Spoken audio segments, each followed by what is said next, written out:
Más de 1000 gritos, el podcast de nuestro cine. Nunca más volverás a dormir. Me llamo Ángela. Me van a matar. ¿Qué es esto?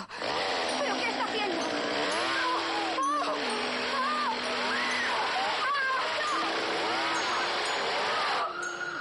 Ya va, tienen que parar esa máquina, ya ha causado demasiados daños. ¡Quieto, quieto! ¿Por qué no razona? Habla de muertos que resucitan, de canibalismo.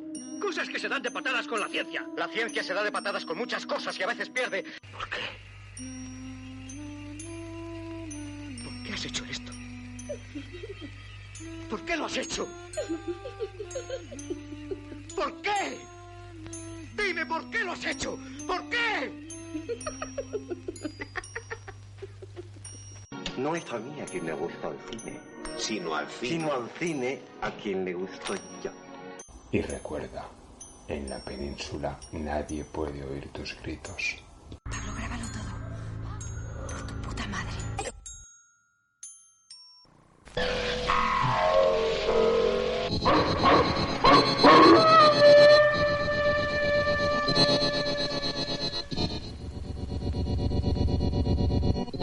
¿Existen los hombres lobo? ¿Cuál es la realidad de lo que la leyenda presenta como un hombre lobo? El bosque del lobo es la verídica historia de Benito Freire, el buhonero que llenó una de las páginas más sangrientas de la crónica negra ibérica.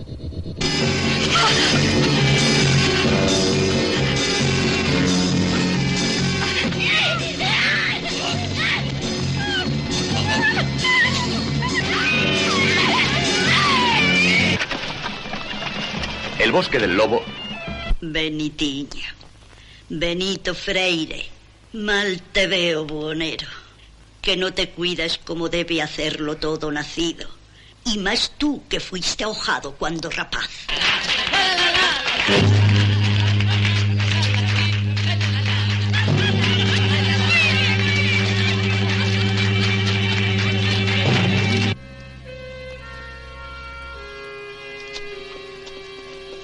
Con un intérprete excepcional que le sorprenderá en su creación del buhonero Benito Freire, José Luis López Vázquez.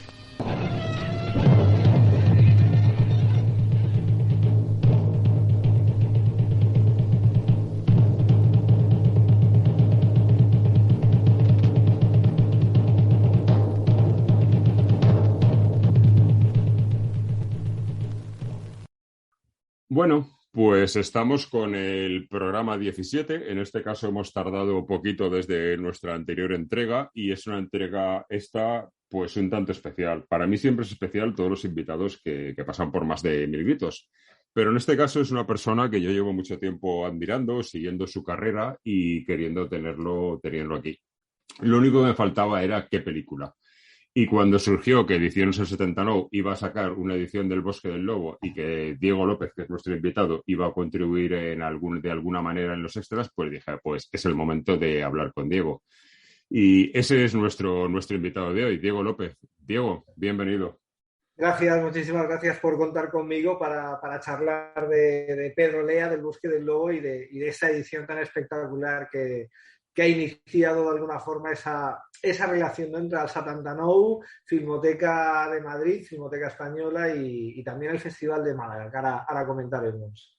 Muy bien. Diego López, para si hay alguien que lo dudo mucho que no sepa quién es Diego López, porque siempre nuestros oyentes y nuestras oyentes pues están muy metidos en el fantástico y saben quién es cada uno de nuestros invitados. Pero por si no lo sabéis, Diego López es director de algunos documentales magníficos como Los perversos rostros de Víctor Israel, documental que tengo pendiente aún de conseguir una copia, Herederos de la Bestia, Jack Taylor, Testigo del Fantástico, La Dama del Fantaterror y últimamente, no sé cuál es el título, pero uno sobre la saga REC, así como el escritor del libro Silencios de Pánico. Y no sé si me he dejado algo más. Bueno, sí, por supuesto, me he dejado algo muy importante. Director de la sección Brigadum, que todos sabéis lo que es la sección Brigadum, ese sitio más gamberro de Sitges. Y Diego, no sé si me he dejado algo de lo que eres. Bueno, al final lo que soy es un poco lo que todos somos los que estamos aquí, ¿no? Que somos amantes del cine fantástico y de terror español. Y no, yo creo que más o menos todo, el fanzine, el buque maldito, lógicamente. Correcto, el buque maldito, otro gran fanzine que se me iba. Correcto, es algo muy importante y recordar también que tanto Herederos de la Bestia como Silencios de Pánico, pues bueno, ahí estuvimos trabajando también en Los perversos rostros de Víctor Israel en conjunto, David Pizarro y yo. Fue una etapa ahí que los dos, pues bueno, estuvimos ahí con nuestros fanzines, él también tenía Diabolic, yo El buque maldito y bueno, yo ahí continúo ya con pues 36 números, iba todo bien este verano, saldrá el último número, el 36. Posiblemente, si no me equivoco, es uno de los fanzines ahora mismo más longevos desde que empezó hasta ahora, de los que más tiempo llevan, ¿no? Bueno, ante todo está Manuel Valencia con su mitiquísimo 2000 maníacos que lleva desde finales de 89-90 y sí, y del resto pues sí, ahí estamos desde hace ya muchísimos años, ¿no? También está Monster World, David García que también lleva sus años, Dani Moreno con el Amazing Monsters, el Quatermass, que ha sido un poco más intermitente, se acaba convirtiendo prácticamente ya en libros o enciclopedias, pero sí, llevamos ahí unos cuantos ya muchísimos años. Y la verdad que en estos últimos tiempos que haya habido ese boom de fanzines a nivel nacional es muy bonito casi de alguna manera oler esos años 90 donde había infinidad de publicaciones, infinidad de fanzines, ¿no? Yo creo que ha vuelto un poco el fanzine de cine fantástico, cine de terror, ha vuelto un poco a las andadas, ¿no? Y ahora, pues bueno, podemos gozar de un catálogo extenso, ¿no? El Exhumed, el Ceremonia Sangrienta, Clones Asesinos, o sea, muchísimos fanzines y todos ellos espléndidos. Pues sí, una vez más tenemos un invitado de estos que es, aparte de todo lo que hemos dicho, una enciclopedia de todo lo que se fabrica en nuestro país sobre nuestro cine. También, como última cosa respecto a tu carrera, acabas de terminar o estás a punto de terminar el documental sobre REC, ¿no? ¿Ya está terminado?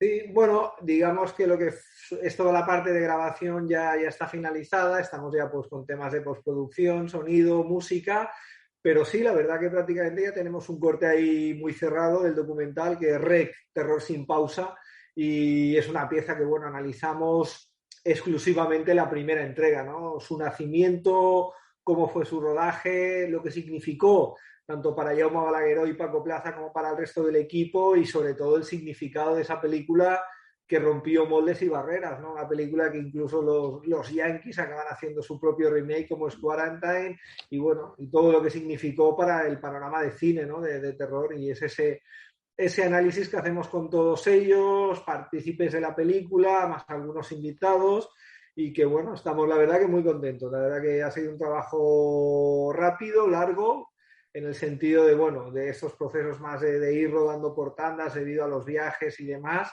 pero que, bueno, con cierta rapidez y que tenemos ahí un corte ya muy chulo, la verdad. Y muy contentos con ese trabajo al lado de Jaume y Paco, que son dos grandes amigos. Pues me alegra mucho saberlo porque es una de mis películas favoritas y este tipo de casualidades que se van dando en Más de 1000 gritos en este podcast. En nuestra entrega anterior hablábamos precisamente sobre REC con Javier Botet.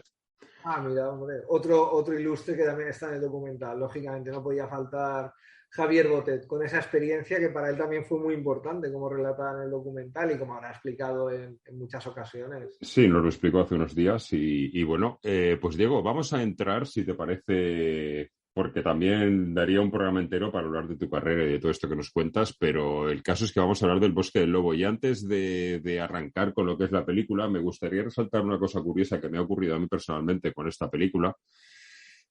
A raíz de que Joan, del propietario de Ediciones El 79 y de la tienda El 79, decidiera arrancar con esta película, que es lo que me ha llevado a mí a contactar contigo para hacer este programa, porque ya la película la conocía, pero no sabía que estaba basada en un libro, en el libro El Bosque de Ancines.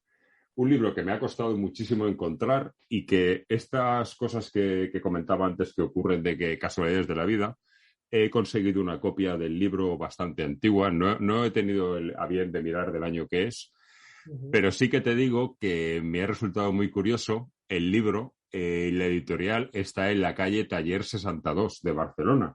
Mira, al lado del 79. Al lado del 79, que para los que no conozcáis lo que es el 79, que también no creo que sea mucha gente, el 79, traducido a castellano, porque también lo oís fuera de lo que es el corredor mediterráneo, es el 79, es una tienda y un sello que se ha creado recientemente, que está en la calle Taller 79, justo, pero esto está enfrente, ¿no? Más o menos de la edición del libro.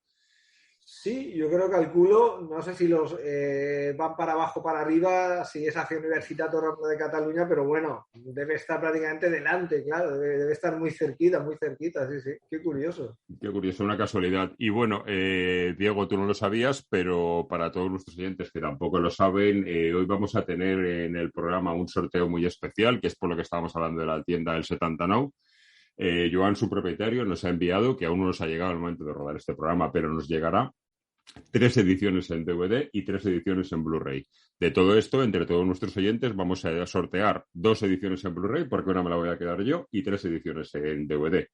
Como en el anterior sorteo, lo único que tenéis que hacer es mandarnos un mail a masdemeigritos@gmail.com con vuestros datos de dónde sois y ser seguidores de este podcast, y en esta ocasión ser seguidores o del Facebook o del Instagram de Ediciones El 79, ¿vale? Simplemente eso. El primero que nos mande este mail directamente va a tener el premio por estar ahí siempre, por ser el primero en escucharnos. Y luego lo demás iremos viendo cómo lo sorteamos, pero lo sorteamos públicamente. Pues nada, Diego, perdona por esta publi, pero ya que el 79 y Joan nos ha hecho este regalo, teníamos que meter esto aquí. No, faltaría más. La verdad que el trabajo que han hecho con esta edición, que se ha retrasado por el bien de la edición, además, para poder acabar de tener estos 2 cortometrajes como son Anabel, Parque de Juegos, y que luego incluso se involucrara el Festival de Cine Español de Málaga, que se hizo una presentación también ahí hace nada, ahora poquitas semanas. Ha valido la pena. Yo creo que la gente que participe en el sorteo, el que gane, disfrutará de tener este Blu-ray o DVD. Pues nada, os irá simplemente mandarnos eso, haceros seguidores del podcast y seguidores del 79, y ya os digo, el primero que lo mande tiene, si queréis un Blu-ray, y porque hay gente que no tiene el Blu-ray, si el primero que nos mande dice, no, yo prefiero un DVD, los demás serán lo que os toque, ¿vale? Pues Diego, si te parece, vamos a arrancar con lo que es la película. Yo he tenido oportunidad estos días de leer el libro, aunque tengo que ser sincero y no me ha dado tiempo a leerlo entero, porque entre trabajo, un rodaje que tenía un documental este fin de semana y demás, he tenido tiempo de poco. Pero creo que es una bastante aceptable puesta en escena de este libro, ¿no?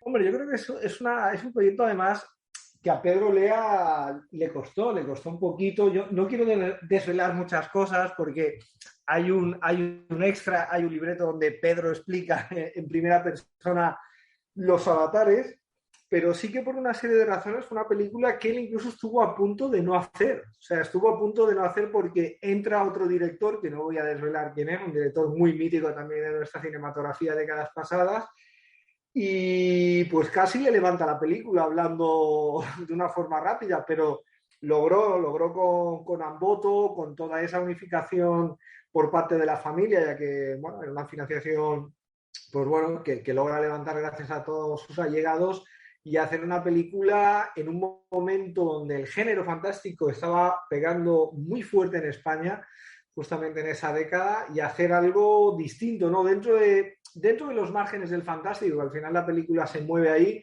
pero algo como muy autoral, ¿no? Que yo creo que ha sido de alguna forma una pauta que se ha ido repitiendo constantemente en el cine de Pedro Lea cuando se acerca al fantástico, ¿no? Ya sea con cosas como Aquelarre, por ejemplo, ¿no? Títulos como La casa sin fronteras, ¿no? Donde siempre ha sido como un director de género, pero muy colindante, ¿no? Y con esa pauta autoral.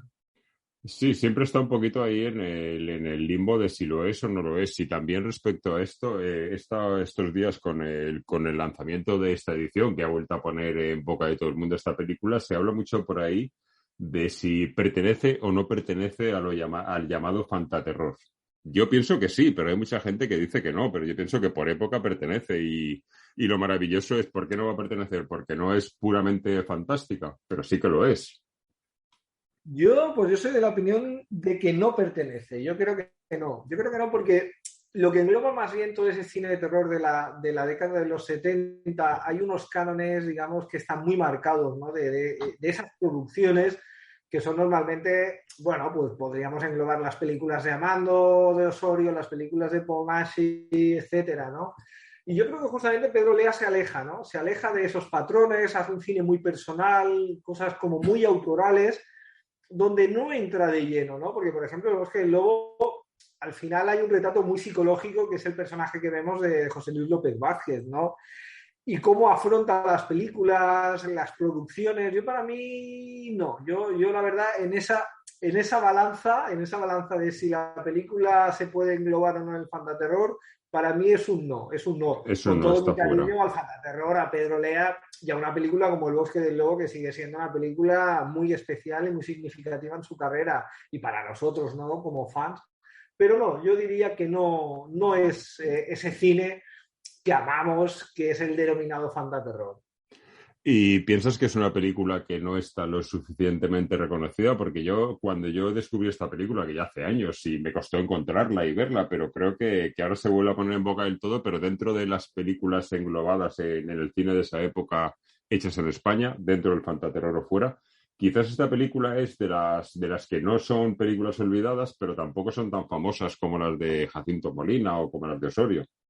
¿Está como un poco más atrás en cuanto a fama o no lo está realmente? Bueno, es que justamente ahí volvemos a la pregunta anterior, ¿no? Cuando se habla muchas veces o se escribe en relación a Santo, que es una película que en muchas ocasiones no se ha introducido en ese paquete, ¿no? Yo creo que eso es un poco lo que le ha alejado también por, no sé si denominar la rara avis, ¿no? De ese inicio de los años 70, sobre todo donde empezaba a despegar un cine de género, sobre todo más hacia el año 71 y sobre todo el año 72, donde hay una explosión enorme de títulos, ¿no? Pero justamente toda esa explosión, todas esas películas, esos directores o esos actores mismamente, ¿no? Que de alguna forma no podemos olvidar que esa corriente de fantaterror tenía unos actores muy marcados y unas actrices muy marcadas, donde ver uno de esos actores o una de esas actrices en todo este cine que engloba dentro del género fantástico Pedro Lea es difícil. Quizás Tony Isbert me parece que estaba, si no recuerdo mal, en La Casa Sin Fronteras, pero por ejemplo, pues El Bosque del Lobo, que es lo que nos toca charlar ahora, pues José Luis López Vázquez no era una cara dentro del cine fantástico y terror español en esos años. No, y de hecho creo que es una película que a José Luis López Vázquez lo conoce todo el mundo, y cuando digo todo el mundo no me refiero a todo el mundo amante del fantástico, sino todo el mundo que mi padre, por ejemplo, sabe quién es. Y quizás es un actor que lo único que ha sido un poquito más fantástico por lo que he reconocido es por La Cabina, pero esta película realmente creo que sí que es famosa y es conocida, pero dentro del mundillo, y creo que es uno de los mejores, no estarás de acuerdo conmigo, uno de los mejores papeles de José Luis López Vázquez con diferencia. Bueno, para mí tanto en El Bosque del Lobo como en La Cabina, ya que la has mencionado, la película de Mercero, en las dos está fantástico. Yo creo que José Luis López Vázquez era uno de aquellos grandes actores que por circunstancias de la vida, pues bueno, hace toda su carrera en España y una gran y fantástica carrera, faltaría más, pero yo creo que es un actor que podía haber llegado mucho más lejos, pero mucho más lejos. Cualquier interpretación, ya fuese una comedia, ya fuese género, ya fuese un drama, bueno, lo bien que supo trabajarlo sin ir más lejos también Pedro Lea, ¿no? Ya que estamos hablando de Pedro Lea, pues fue un actor, no es que se convirtiera en un actor fetiche que le acompañó de una forma, bueno, continua, pero no es bueno que el hombre esté solo. Por ejemplo, el papel que firma el registro, ¿no? de López Vázquez es inmenso, es increíble, ¿no? También lo bien que está en otro tipo de registro que no es el del Bosque del Lobo. Yo creo que era un actor enorme, sin ningún tipo de duda. Sí, es enorme desde luego, pero claro, estamos más acostumbrados a verlo en comedia, y en comedia no es que lo haga mal, ni muchísimo menos, pero claro, cuando te acostumbras a verlo, cuando te chocas cuando lo ves fuera de eso, como aquí y en La Cabina. Es donde ya realmente juega solo con su ser, con sus miradas, con sus sentimientos y con transmitir tan solo con estar frente a la pantalla. No, y donde demuestra realmente un actor que es un actor excepcional es cuando justamente se puede mover en todos los palos, ¿no? Yo creo que es ahí donde demuestra mucho un actor en el momento que puede meterse en el papel de un drama, de una película de ciencia ficción, en un policíaco, en una comedia y desarrollar también su interpretación, ¿no? Además es una cosa que en El Bosque del Lobo comentaba Pedro Lea, bueno, en muchas ocasiones lo ha comentado, el hacer tanto cine en aquellos años, en el caso en el que le toca El Bosque del Lobo, si no me falla la memoria, comentaba que estaba como 9 o 10 películas prácticamente a la vez José Luis López Vázquez, explicaba Pedro Lea, que en el guión estaba repleto de anotaciones, pero repleto de anotaciones para tener muy claro el papel, ¿no? de todo lo que le conllevaba ese trabajo en ese momento, ¿no? Y para tenerlo muy claro, no olvidarse, etcétera, ¿no? Yo creo que eso dice mucho de la preparación de un actor y en este caso de él, ¿no? A la hora de trabajar en una película y la confección en El bosque del lobo, ¿no? Ya no solamente la interpretación, ya es todo, ¿no? La cara, todo el tema de los dientes, la vestimenta, ¿no? Que hay algo corporal ahí increíble, ¿no? A la hora de trabajar y de elaborar esa función. Sí, sí, es magistral y yo creo que eso también le ayudó a José Luis el hecho de que también son actores los de esta época que no solo trabajaban en el cine, sino que venían también del teatro y yo creo que el teatro para un actor es como más visceral, como que tienes que sacar más de ti mismo. Sí, sí, no, aparte, bueno, y aparte José López Vázquez es un actor que en sus últimos tiempos bueno, se afinca mucho también a la televisión, ¿no? Yo lo recuerdo en muchas series, bueno, entre finales de los 90, principio del 2000, ¿no? Donde se le veía bastante. Incluso hay ahora me ha venido a la cabeza pensando en él, Memorias de un ángel caído, hacia finales de los años 90 también. Impresionante título también, sí. Con Emilio Gutiérrez Cava, creo que también estaba en el reparto, o sea que bueno, estuvo ahí, bueno, ahí metido en una peli muy, muy de género, como fue aquella, una película muy, muy reivindicable, la verdad, es una gran película, Memorias del ángel caído. Y entrando en lo que son ya planos, a mí, por ejemplo, es una película que la primera vez que la vi, ya entrando en lo que es la película en sí, desgranarla, me sorprendió mucho. Yo no conocía la obra de Pedro Olea, es la primera vez que me enfrento a una película suya. De José Luis López Vázquez conocía mucho más, pero no este apartado. Pero la película está dotada de planos bonitos, novedosos y, por ejemplo, a mí un plano que me llama mucho la atención es al principio de la película cuando el protagonista ronda a todos pasando por su lado como un lobo está rondando un rebaño. Es como si estuviera escogiendo su presa. O sea, es una película que, aparte de lo que se ve y de lo que se habla, tiene este tipo de guiños, este tipo de doble lectura donde el espectador va a ver que el director va mucho más allá en la historia. Bueno, al final es un humano metido en la piel de un cordero, ¿no? Como se podría decir, en este caso de un lobo, ¿no? Yo creo que eso de alguna forma lo identifica durante toda la película, ¿no? Incluso hay momentos de cómo rastrea o olfatea o cómo se mueve, ¿no? Hay una secuencia en la que hay una matanza donde le vemos, bueno, una matanza por su parte, ¿no? Digamos un asesinato donde le vemos con esa mano, ¿no? Rascando la tierra de una forma súper violenta, ¿no? Yo creo que esos parámetros de lo que realmente es el personaje de José Luis López Vázquez, que es eso, que es una especie como de hombre introducido dentro de un lobo, lo lleva a todos los puntos de la película, ¿no? En todos los registros que vamos viendo de la película hay algo, ¿no? de ese lobo interior que es persistente en el metraje. Sí, tiene ese tipo de cosas. Luego también hay una cosa que a mí me extrañó mucho porque la película, recordamos, si no me he apuntado mal, es del 71, plena censura. Yo que soy más joven para que en estos años, vamos, yo aquí tenía un año, pero sí que recuerdo esa época de las cosas que me han contado mis padres. Entonces, por ejemplo, a mí, en una época tan de censura y tan de lo mal mirado por el pueblo, me sorprende mucho que una película del 71 hable abiertamente de una mujer soltera y su hija. Es algo que es raro que esto pasara. A mí me parece raro que esto pasara en la censura, que no le dijeran, no, esto no puede ser, esto... Son ese tipo de detalles que parecen tontos, pero que a mí me sorprenden. Tuvo sus problemas con la censura Lo que pasa es que hay cositas que yo no quiero desvelar para cuando la gente se ponga el Blu-ray lo pueda descubrir, que justamente lo explica en la pieza que hemos hecho en Lobisome, ¿no? Que se llama esta entrevista documental que he podido realizar y de alguna forma pues ser partícipe de este Blu-ray y ahí justamente él lo explica. Entonces yo no lo quiero explicar, que lo explica Pedro Lea. Vale, pero sí que tuvo problemas con la censura. Pero sí, totalmente. Tuvieron que desde quitar cosas hasta modificar cosas. Tuvieron ahí una doble función en diversos campos de la peli, ¿no? Donde, pues, por ejemplo, mira, pues la acción esta que te comentaba, la secuencia esta que te decía hace un momento, donde ahí le vemos, no sé, quizás si la has visto recientemente lo tienes bastante presente, el ataque donde está con la mano rascando tierra, justamente eso acaba siendo el tener que cambiar y modificar esa escena y la agresividad que ellos querían mostrar no era esa, pero la censura les lleva a que sea esa, ¿no? Donde en vez que él esté atacando y donde haya pues escenas de más violencia hacia la persona, pues lo expulsa todo, digamos, hacia hacía tener que rascar con la mano la tierra de forma furiosa, ¿no? Eso justamente fue una de las cositas que tuvieron que cambiar y modificar. Pero hubieron varias que él mismo explica ahí, así que no lo vayamos a revelar nosotros. Vale, pues ya... no te haré la pregunta que tenía aquí respecto a eso y la censura, pero sí que el resultado es parte de la censura. O sea, el resultado, por ejemplo, a mí sí que me llama la atención que los ataques y transformaciones, lo que sufrías, que sufre lo que comentabas, no lo que sufrías, que sufre Benito, es magistral cómo está rodado.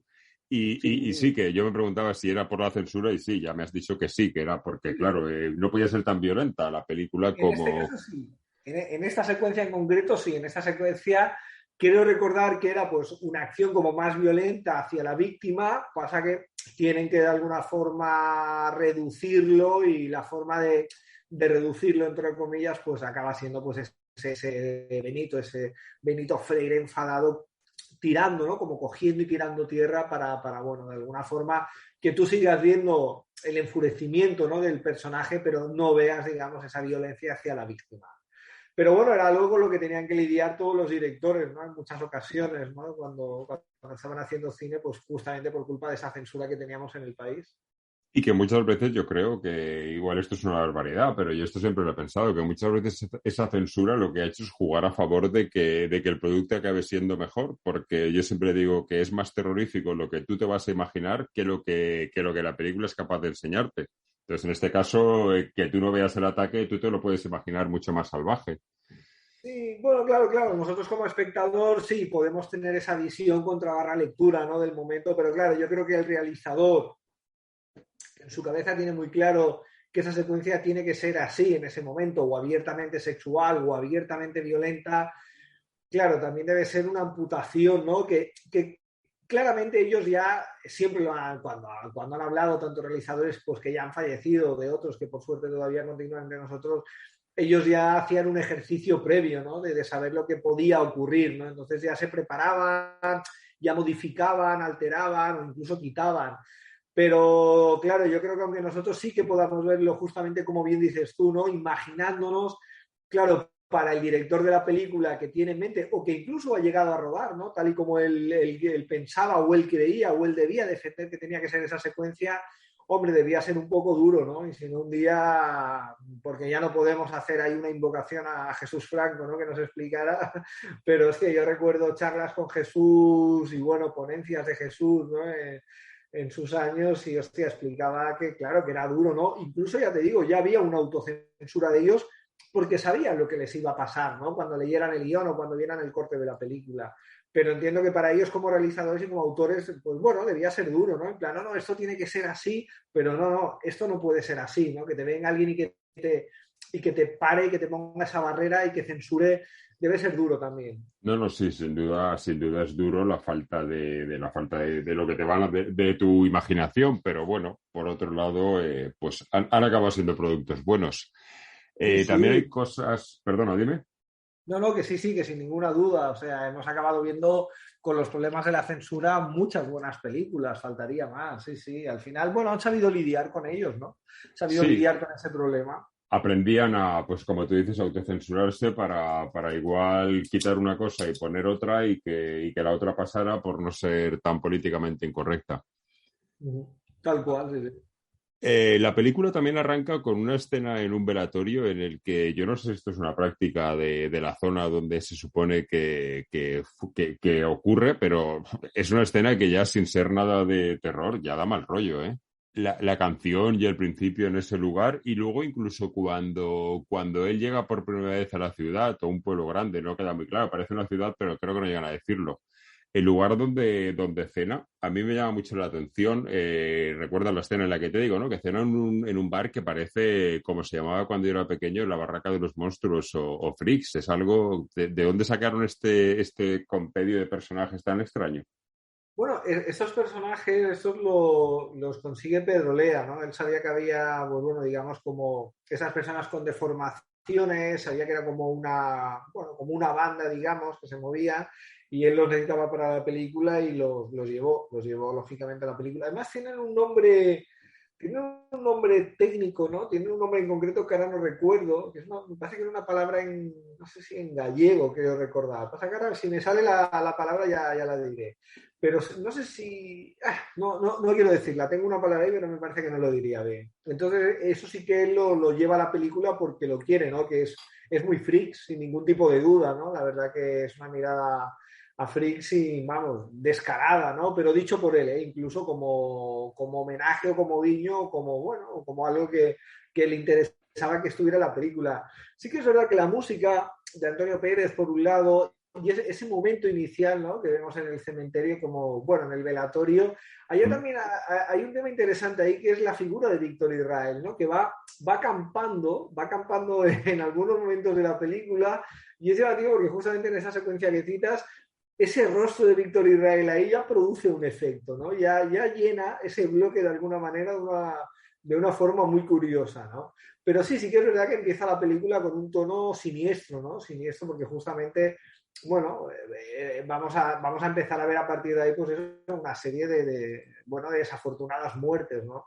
Y es ese punto inicial que está muy, muy bien logrado, además muy bien acompañado con la música de Antonio Pérez, ¿no? La verdad que es una banda sonora muy, muy bonita y muy, muy bien medida para la historia de la película. Hablando de la banda sonora, a mí cuando recientemente revisioné la película para poder tener esta charla y tenerla fresca, una cosa que me llama mucho la atención de la banda sonora, que me parece magistral, pero si tú oyes esta banda sonora aislada de la película, no viendo las imágenes, creo que es una banda sonora. A mí me llevó inmediatamente más a un spaghetti western que a una película de terror. Me pareció muy curioso, que esto igual es una cosa mía y tú me dices, a mí no me ocurre, pero yo la veo mucho más cercana al spaghetti western que a otra cosa. Y no digo con esto que quede mal en la película, queda bien, pero tú lo oyes aislada y dices, es la banda sonora de un spaghetti western. Pues no sabría decirte, la verdad, porque siempre no la tengo en formato físico, creo que nunca se llegó a editar, entonces yo siempre que la he escuchado la veo acompañada de la película. Así que no he hecho ese proceso de extraerla para ver a dónde me lleva la música. Realmente ahora mismo que lo dices, hacia el spaghetti western a mí no me lleva, pero sí, quizás si dejara la música sonar sin ver la película a lo mejor me podría llevar. Pero realmente me cuestaría un poco porque es una música como muy tradicional, ¿no? Muy anclada incluso en la cultura euskaldun, ¿no? Con esos golpes en madera, ¿no? En tambor, no sé, a mí no lo sé, no lo tengo muy claro lo del spaghetti western ahora que lo dices, pero bueno, quizá un día dejo la música, me retiro de la pantalla e intento un poco ubicarme ahí en otro tipo de género.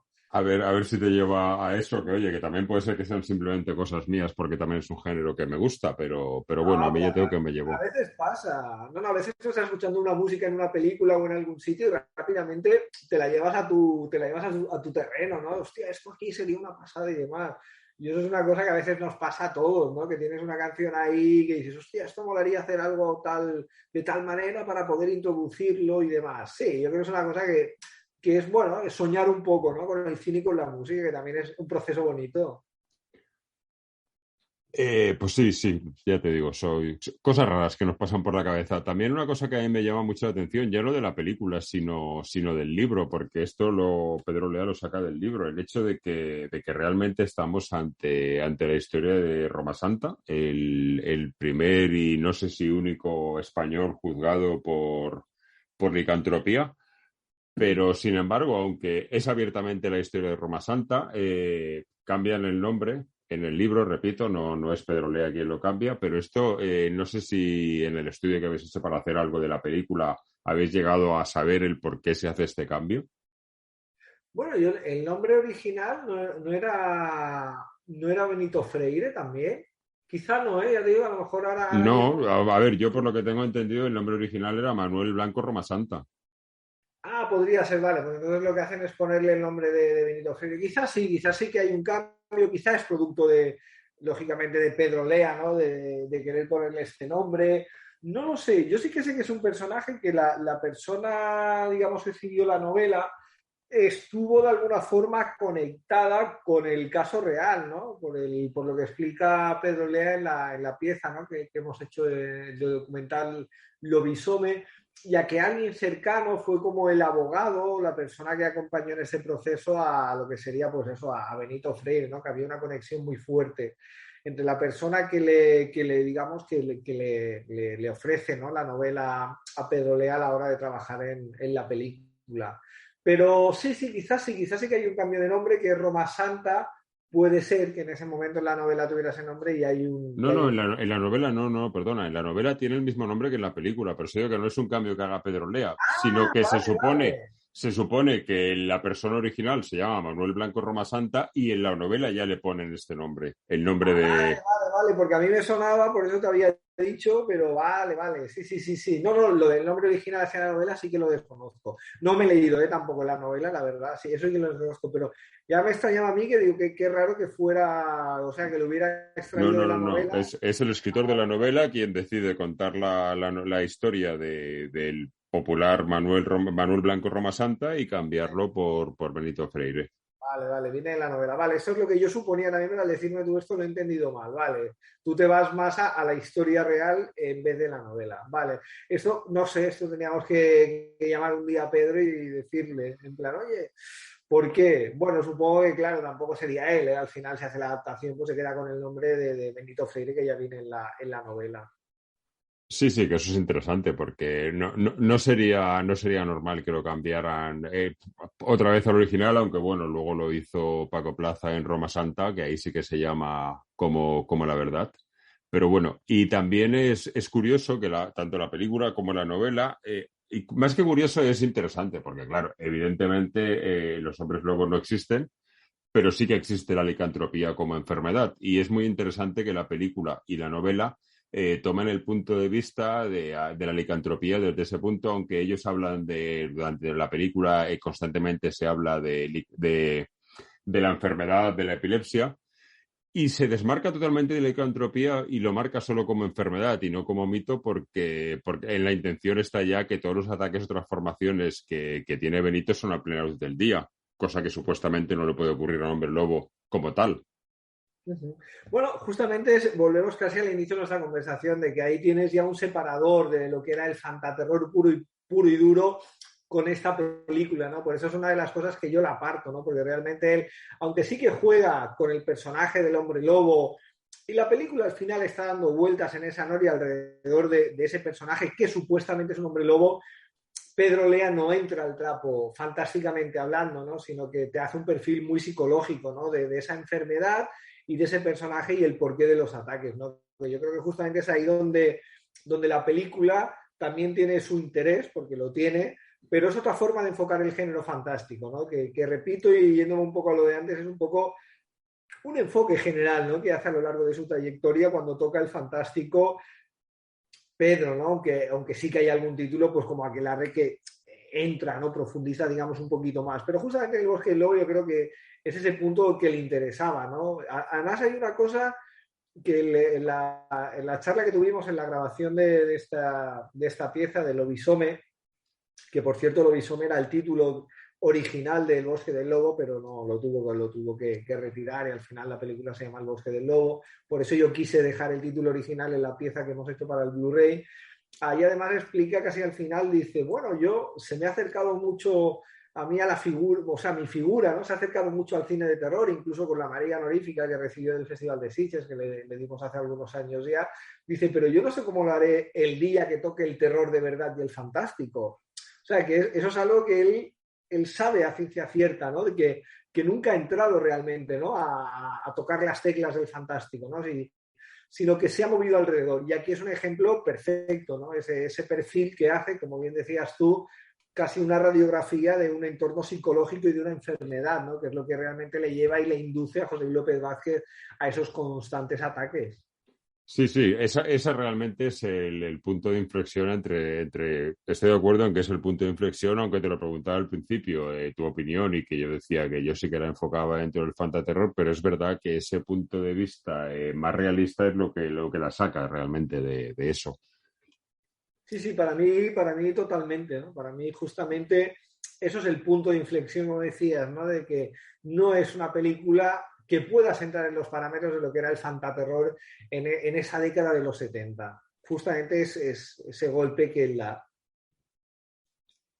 Y él también juega mucho con la mirada de López Vázquez. Creo que es un actor también con una mirada y termina la película como la empieza, con esa mirada de José Luis López Vázquez, de nuevo con la canción del pregonero que ya contaba al principio de las historias. A mí me parece que cerrar la película como la abres, aparte de que creo que es un ejercicio altamente difícil, no me parece algo fácil hacerlo y que funcione. Hacerlo es fácil. Hacerlo y que funcione es lo difícil.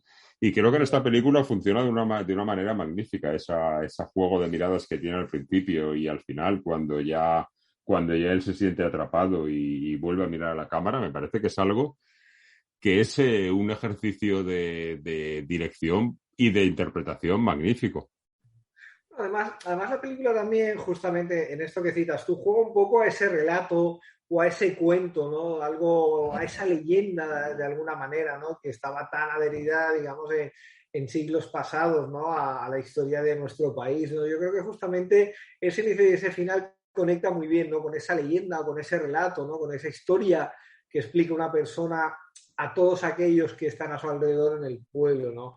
Y justamente lo que comentábamos, ¿no? Tener una presencia como la de José Luis López Vázquez, tan bien caracterizado para la ocasión, es fundamental, ¿no? Es fundamental para que uno se acabe de alguna manera de querer el personaje, ¿no? Ese personaje lastimado por la sociedad, con todos sus problemas faciales, ¿no? Con esa dentadura, con esa pesadez incluso, ¿no? Que le acompaña, que ya no solamente la pesadez de ese, digamos, ese personaje que es el hombre lobo en su interior, sino de esa saca que lleva constantemente con ropa de un lado a otro, ¿no? Que al final es su función, ¿no? El trasladarse de un lado a otro y aprovechar esos intervalos en el bosque para asesinar, de ser un recadero, de ser una persona que lleva mensajes a unas personas y a otras, ¿no? Yo creo que está muy bien jugado. Incluso en ese momento final hay algo como ya de asfixia, ¿no? De que ya no puede más con todo el peso que lleva, ¿no? Su vida, ¿no? Su vida como trabajador, digamos, que al final pues es un poco lo que hace, yendo de pueblo a pueblo con todas esas ropas, esas telas, esos zapatos y lógicamente con la figura de la bestia interior que le lleva pues a asesinar. Sí, porque hay que ser consciente de que si la historia es como nos la cuentan tanto en el libro como en la película, él es consciente de lo que hace, es consciente de que lo que hace está mal y lleva un peso, como tú bien dices, aparte de todo el peso que tiene de todo, también lleva el peso de saber que está matando gente y que eso está mal.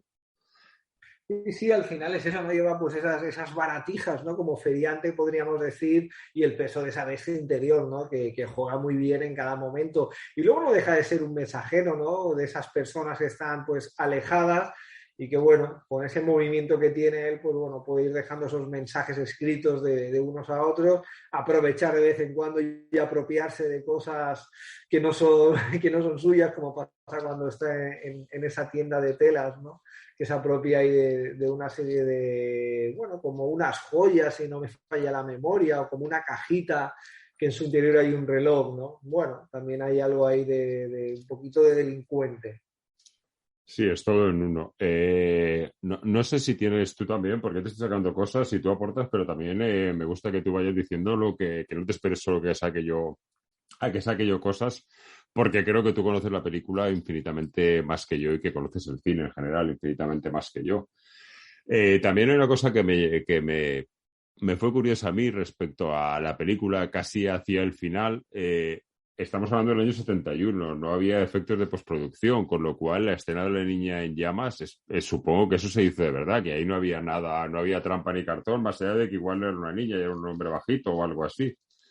La verdad que es cierto que, y ahora mismo no sabría responderte, seguramente en algún momento esto lo he hablado con Pedro, pero ahora mismo no me viene a la cabeza, que han sido tantas veces a lo largo de los años que hemos estado charlando y demás, pero es cierto que está muy bien hecho, la verdad que está muy bien para la época, ver a esa cría ahí que probablemente no sea una cría, o a lo mejor esos pocos segundos, pues oye, con todo lo que conlleva preparar esa secuencia en la que alguien tiene que correr ahí, bueno, esos segundos, ¿no? Con todo el fuego detrás, creo que sería una irresponsabilidad que fuera realmente una niña, pero estamos hablando de una década de los 70 donde pasaron muchas cosas que no debían pasar delante de una cámara. Y donde seguramente esto, pues todo valdría hoy en día, ni se lo plantearían. Yo creo que hoy en día No, simplemente... claro, hoy en día seguro que no con el CGI, sin ir más lejos, ¿no? Al final, ¿para qué utilizar a un técnico y para qué utilizar a un stuntman, ¿no? Para que lo haga.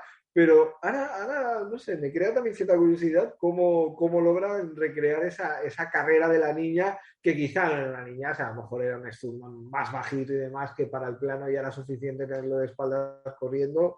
Oye, quizás se vinieron arriba y era una niña, ¿no? Vamos a dejarlo ahí como otra parte de la leyenda de la película y que corra, ¿no? Que corra el misterio de qué es lo que ocurrió realmente con eso. Realmente era una niña. Mira, veo a Pedro en cuestión de la semana que viene, veo a Pedro, que además estamos en la Filmoteca justamente por esta edición, porque proyectan también los 2 cortometrajes junto con la pieza de Lobisome.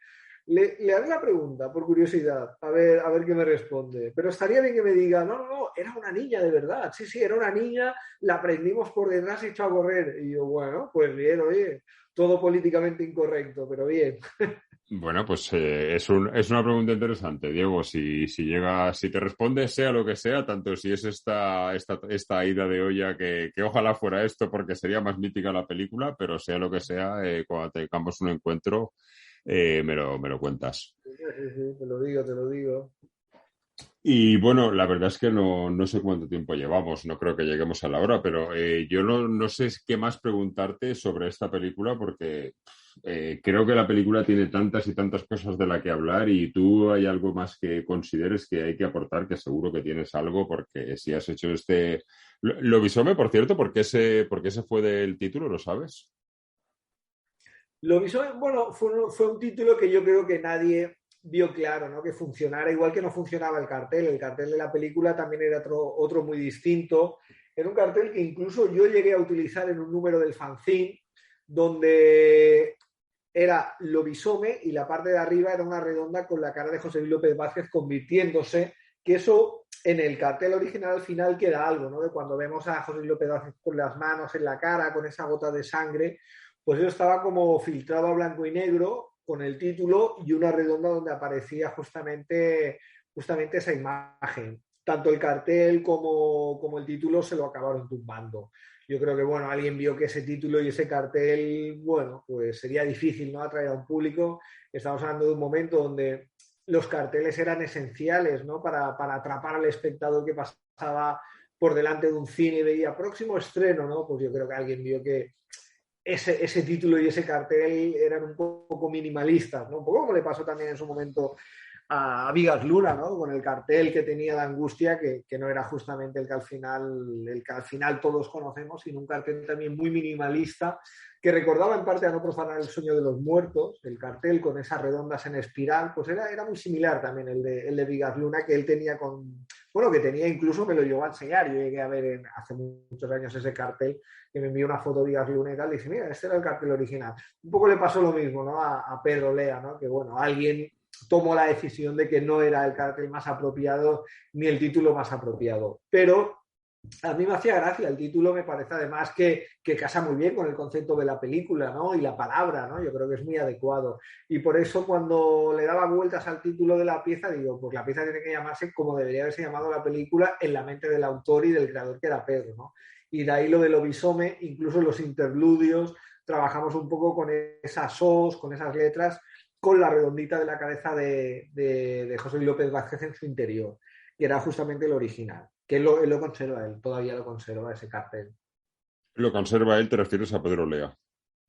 Sí, a Pedro Lea, correcto, sí, él conserva el cartel de Lobisome, que bueno, yo lo utilicé hace algunos años en una portada del fanzine, no recuerdo ya el número, donde había una entrevista muy, muy larga con Pedro que la hicimos en San Sebastián, que coincidimos allí en un homenaje a Eloy de la Iglesia, me acuerdo, en Tabacalera, y me acuerdo que al día siguiente por la mañana estuvimos varias horas charlando y un día en su casa de Madrid me pasó un mogollón de material de la película y ahí me pasó el cartel. Dice, mira, este es el cartel que yo tenía pensado justamente para la película. Y le dije, hostia, pues me gustaría utilizarlo para la portada del fanzine y tal. Y sí.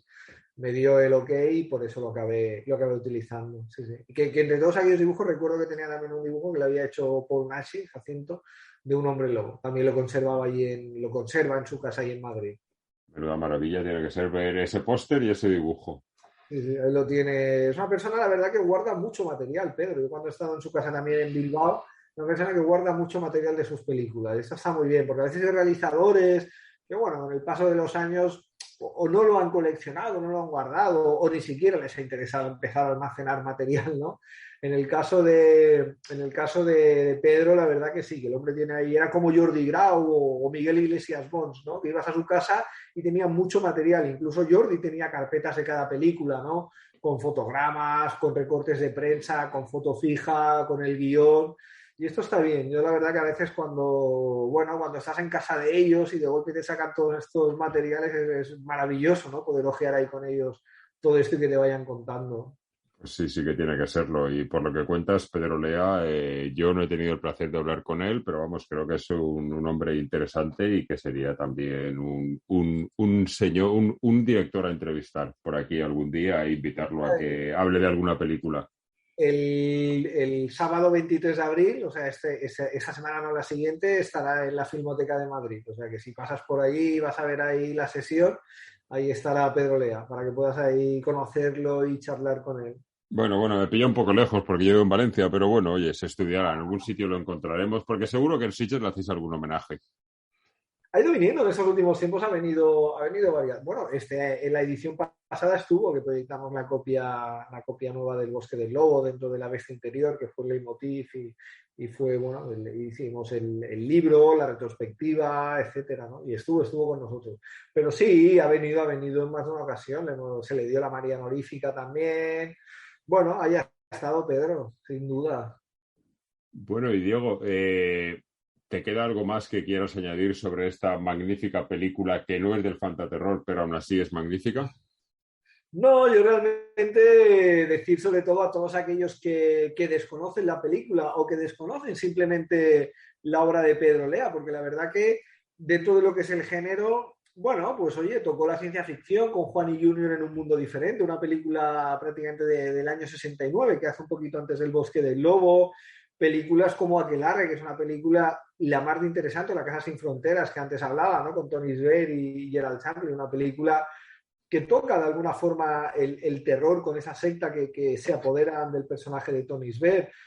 Yo creo que es una filmografía muy interesante, Bandera Negra, si no me falla la memoria también, o La Leyenda del Cura de Bargota, aquella TV movie que hizo con Terele, ¿no? Yo creo que es un hombre que a su manera ha sabido tocar el género de una forma muy característica, que en este Blu-ray podréis ver pues esos dos cortometrajes de la Escuela Oficial de Cinematografía, como son Anabel y como es Parque de Juegos, donde en uno se adentra en la ciencia ficción, como es Parque de Juegos, y en Anabel en un terror gótico. Estamos hablando de los años 60, y que bien se merece una oportunidad para que todos aquellos que desconozcan un poco tanto el Bosque del Lobo como el cine de Pedro Lea indaguen, ¿no?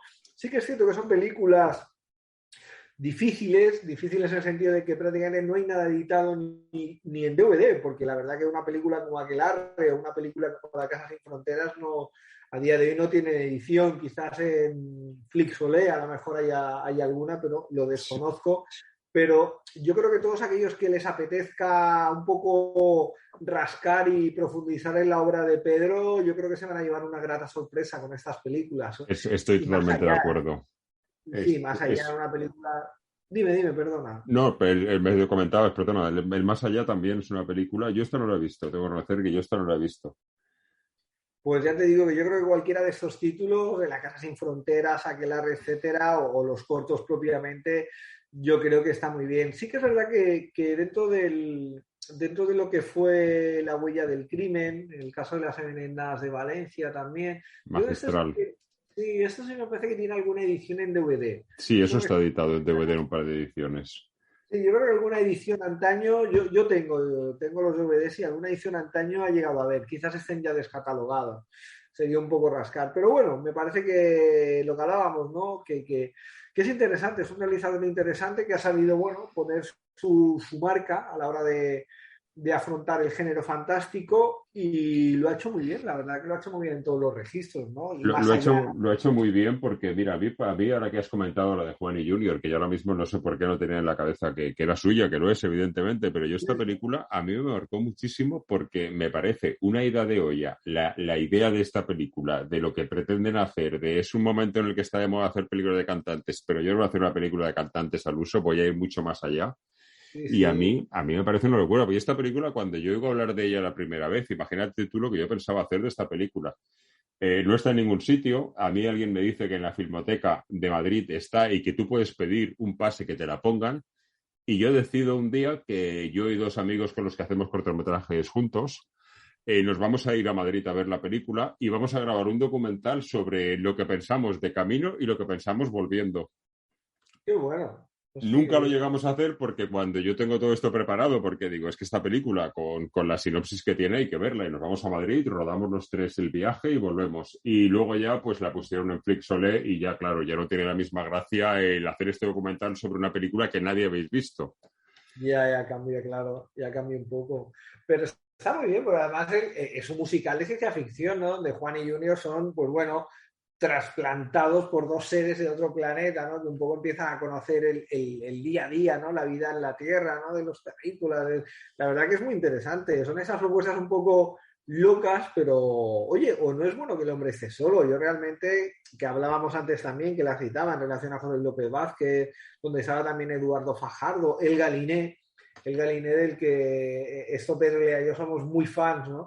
Pedro Lea me explicaba y tal que él se escapó en una ocasión estudiando, siendo un chaval en Bilbao, porque el Galiné estaba en Bilbao rodando. Y a la que se enteró, dice que se escapó del colegio, fue para allá a conocerla, le firmó en un papel o en una servilleta y todavía lo conserva. Sí, sí, esto la verdad que lo hablábamos hace tiempo y era muy divertido, ¿no? Esa pasión que tenemos los dos hacia el Galiné, ¿no? Fue muy chulo. Pero bueno, yo repito, yo creo que todos aquellos que quieran un poco descubrir más allá del denominado fantaterror, que también es importante continuar viendo las películas, yo creo que cosas como La leyenda del cura de Bargota o La huella del crimen que comentábamos, ¿no? El caso de las envenenadas de Valencia, que es justamente donde estaba Terele, o bueno, o Aquelarre o La casa sin fronteras. Yo creo que la gente que busque que se puede llevar gratas sorpresas con estas propuestas. Sí, se los llevará. Y ya que estamos hablando por lo que hemos hablado de esta película, pues oye, a ver si Joan del 79 se anima a traernos cualquiera de estas, porque yo ahora mismo estoy soñando con una edición de Joan y Junior y de la de Aquelarre. Sí, sí, yo creo que sí, que son títulos que, hombre, si logra de alguna manera recuperar, estaría muy bien que alguien los editara, la verdad que sería una gran idea. Seguro que Pedro Lea luchará por ello, ahora que debe estar ahí on fire con la edición del Bosque del Lobo y con los cortos suyos, yo creo que peleará porque alguna más vea la luz. Pues sí, esperemos que sí. Yo con todo lo que me has contado sobre el documental que has realizado, estoy con más nervioso aún de lo que estaba antes, esperando que me llegue el paquete con mi copia y con las copias para nuestros oyentes. Y nada, Diego, si no tienes nada más que añadir, tu documental de Re, que hemos hablado antes de él, pero ¿tienes idea de cuándo estará en algún sitio, ya sea a la venta o sea por festivales o donde vayas a estrenarlo? Bueno, de momento está todo sobre la mesa, ¿no? Toda esa estrategia de festivales que si todo va bien será en este 2022, pasado el verano, lógicamente. Y luego, pues bueno, a ver qué futuro le depara, ¿no? De estreno, de Blu-ray, DVD, plataforma, todo eso, pues bueno, también ya es una decisión también de los productores y distribuidores, no solamente mía como director. Pero bueno, yo confío en que llegue lo más lejos posible para que todo el mundo lo pueda ver y disfrutar de ese trabajo que hemos hecho con todo el equipo, ¿no? Desde Jaume, Paco, Javier, Manuela, Pablo Rosso, Ferran, bueno, pues toda la gente implicada y esos invitados, ¿no? Que hay ahí también con esas sorpresas que nos llevaremos con alguno que otro. Pero bueno, sí, yo creo que a lo largo del 2022 y sobre todo ya el año que viene, pues yo creo que tendrá más visibilidad. Esperemos que, bueno, que llegue lo más lejos posible para que todos aquellos fans de REC y del cine de terror lo puedan disfrutar y pasárselo bien como nos lo hemos pasado nosotros haciéndolo, la verdad. Bueno, pues con muchas ganas, porque esta es una de mis sagas favoritas y cuando me enteré que precisamente eras tú quien estaba tras el documental, pues me ilusionó porque lo que he visto hasta ahora tuyo, que es todo menos el de Víctor Israel, que no sé, ¿este documental hay previsión algún día de que se reedite? El de Víctor Israel tuvo una edición en DVD en España por Vía of Delicatessen, que no sé si está descatalogada o todavía queda algún ejemplar. Está descatalogada, se puede comprar alguno de segunda mano a precios un poquito altos, tampoco demasiado, pero vamos, por ellos está descatalogada. Y luego salió también en la edición de Mundo Macabro de La Bestia y la Espada Mágica, si no me falla la memoria, ahí está también, en ese ¿Sí? documental. Pues me acabas de dar una alegría. En cuanto terminemos la entrevista, me voy a ir a comprarla. No, perdona, no. El que está en La Bestia y la Espada Mágica, perdona, es La Sonrisa del Lobo, un documental de hace del 2006 o 2007 que ayudé y que trabajé en él junto con Javier Perea, que es el director. Sí, esto lo tengo. Es verdad. La Sonrisa del Lobo es el que está en la edición de Mundo Macabro, me he equivocado. El de Víctor Israel, la verdad que es que ahora mismo, pues yo creo que al margen de esta edición en DVD de Vía, yo diría que no ha salido en otra edición en formato físico, ¿no? Diría que no, la verdad que no me suena. Bueno, no sé, a ver si un día nos ponemos con ello y logramos ahí que vuelva a ser editado. Pero ya te digo que es La Sonrisa de Lobos en el que está. Vale, pues Joan, ya sabes, otra cosa que tienes que apuntarte ahí en ediciones 70 No para poder reeditarlo si todo puede llegar a buen puerto. A ver si es factible en el futuro. Porque a mí, te digo, me falta eso y me falta el libro, que también eso sí que está descatalogado y eso creo que ayer encontré un ejemplar que estaba muy bien de precio. 500 euros pedía por él. ¿Qué dices? Sí, euros. En serio, 500 euros, digo, o sea, me apetece leer el libro, pero tanto no. Hombre, no hay que pagar. Esa especulación hay que combatirla. Yo creo que eso no. Nadie debería pagar ese dinero, o sea, nadie. El libro le tengo mucho cariño, la verdad que fue un libro que David Pizarro y yo estuvimos trabajando unos 3 años. Nos lo pasamos muy bien, recuperando algunas películas, incluso otras que eran prácticamente, bueno, pues películas que no habían visto casi ni la luz, digamos, ¿no? Como El espectro de Justine, por ejemplo.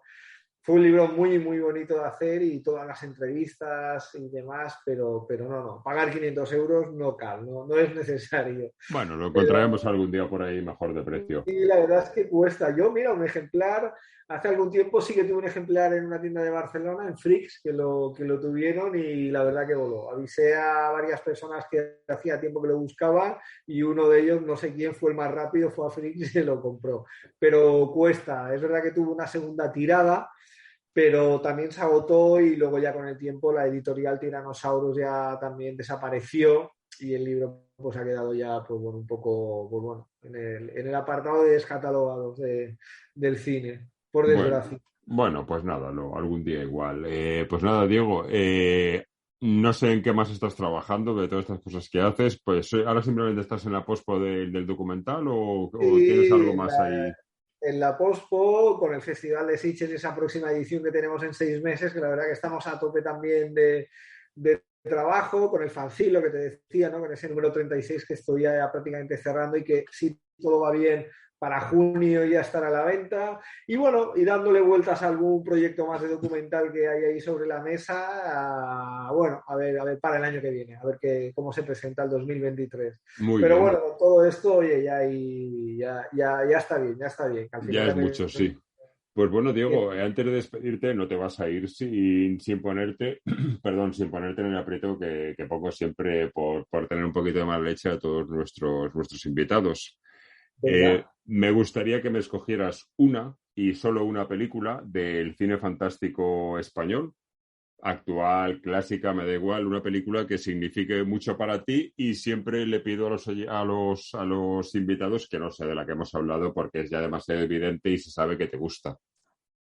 Pues mira, con el nombre de tu podcast no tengo ninguna duda que es Mil gritos tiene la noche, ¿no? Yo creo que para mí es una de mis top 3, ¿no? Si tuviera que poner 3 películas de terror español sobre la mesa, yo creo que la película de Juan Piqué Simón estaría rozando el primer puesto. La verdad que es una película que desde siempre me ha parecido, vamos, algo espléndido, maravilloso, un divertimento tan chulo, pero vamos, no me canso de verla, no me canso de ver Mil gritos tiene la noche. Así que ahora mismo podría poner la peli de Juan Piqué. Pues apuntamos esa para nuestro listado y me alegra que sea esa porque, claro, evidentemente, como es el nombre del podcast, yo no la tengo como la primera, pero sí que la tengo como mi segunda película en mi podium. Sí, yo la primera ahora porque estamos hablando, podía ser otra la primera, pero ahora que estamos hablando, la verdad que es una película que uno siempre la disfruta y la verdad que Juan Piqué era un hacha, ¿no? Clavando este tipo de cine que también supo hacer en la década de los 80, la verdad que era un tipo enorme. Y Mil Historias de la Noche, pues eso. Tuve la oportunidad además de dedicar también un número del fanzine hace años con una entrevista muy larga que le hice a Juan Piqué Simón hablando de la película. Me dejó material, incluso ahí estando en su casa, el puzzle original, que todavía lo conservaba, con la foto aquella de Pilar Halcón para el puzzle, y lo tenía ahí en su casa, que estuvimos ahí riéndonos con el póster y charlando, y la verdad que era un tipo entrañable, sin duda. ¿Cuál es la tuya primera, ya que lo has dicho, ya que me has preguntado? ¿Quién puede matar a un niño? Hombre, también, claro, otro clásico. Yo cualquiera de estas dos no me canso de verlas, pero por ¿Quién puede matar a un niño? Es una película por la que siento algo muy, muy, muy especial. Cada vez que la veo me emociona muchísimo. Sí, no, son dos películas muy distintas, dos directores muy distintos, pero sí, son dos películas dentro de lo que fue todo ese cine de terror en los 70, 80, bueno, y 90, ¿no? Realmente siguió haciendo muy buen cine, igual que en la actualidad, pero bueno, son de aquellas que nos han quedado muy marcadas a todos y siempre se disfrutan. Sí, pues bueno, Diego, mil gracias por estar con nosotros, mil gracias por sacar tiempo para dedicarnos una charla al podcast y a todos nuestros oyentes, y enormemente agradecido porque ya te digo que eres una persona que sabe mucho de cine, a la que admiro mucho, y eres uno de esos invitados que es un placer tener y charlar con él. Pues oye, la verdad que muchísimas gracias también tú con esta labor que haces, que también es importante que estemos todos ahí en la medida de lo posible, pues bueno, hablando de todo ese cine que nos encanta, y reivindicándolo, que es una función importante. Y nada, cuando quieras, pues volvemos aquí a meternos en otra peli, en un director, en una filmografía y charlamos tranquilamente. Será un placer. Te propondré seguro más cositas y nos vemos en Sitges este año seguro, que llevo 2 años sin poder ir y este año no me lo pierdo por nada. Pues oye, maravilloso, ahí nos veremos por el festival, sin ninguna duda. Pues nada, Diego, un abrazo y nos vemos pronto. Igualmente, Domingo, un abrazo, hasta luego. Y a todos nuestros oyentes recordar lo del sorteo, mandarnos el mail a másdemilgritos@gmail.com y optaréis a una copia, o en DVD o en Blu-ray de Ediciones 79 del Bosque del Lobo. Un abrazo a todos y bueno, aunque nos hemos despedido ya de Diego, ahora continuamos con el apartado cortometraje. Amazing Mask, el asombroso luchador enmascarado en una trepidante superaventura repleta de zombies, las malas artes de una hechicera, tremendos azotes y gore para niños. Es momento de luchar. Amazing Mask, el asombroso luchador enmascarado. Muy pronto en sus televisores. Bueno, pues arrancamos con la segunda parte del programa. En este caso va a ser una excepción porque normalmente siempre hablamos de un corto y hoy va a ser un mediometraje. Pero bueno, un mediometraje y un cortometraje al fin y al cabo son lo mismo, solo los separan unos pequeños minutos. Y este mediometraje está dirigido por una persona que sí o sí tenía que pasar por aquí. Era imposible que no estuviera con nosotros en un programa o en otro Dani Moreno, que para quien no sepa quién es Dani Moreno, que es difícil que alguien aficionado al fantástico en España no sepa quién es, pero por si acaso, pues es director de innumerables cortometrajes, a cada cual más gamberro, es un hijo de la troma, como lo defino yo siempre.